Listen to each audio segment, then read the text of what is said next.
بسم اللہ الرحمن الرحیم۔ عبداللہ بن مبارک رحمۃ اللہ علیہ نے فرمایا کہ ایک مرتبہ امام مالک رحمۃ اللہ علیہ حدیث کا درس دے رہے تھے۔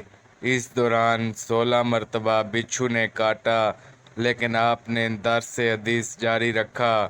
اس دوران ڈانگ مارنے کی تکلیف سے آپ کا رنگ بدل جاتا، لیکن آپ اپنے طرز عمل میں ذرا بھی تبدیلی نہ کرتے۔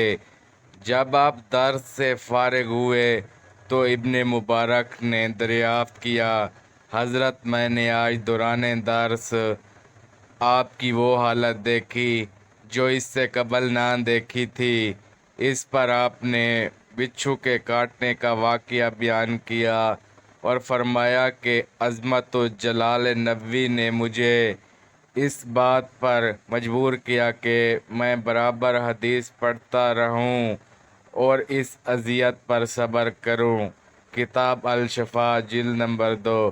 اللہ تبارک و تعالیٰ سے دعا ہے کہ اللہ تعالیٰ ہمیں بھی مصیبتوں پر صبر کرنے کی توفیق عطا فرمائے اور ایسی عظیم ہستیوں کے نقش قدم پر چلنے کی توفیق عطا فرمائے۔ آمین ثم آمین۔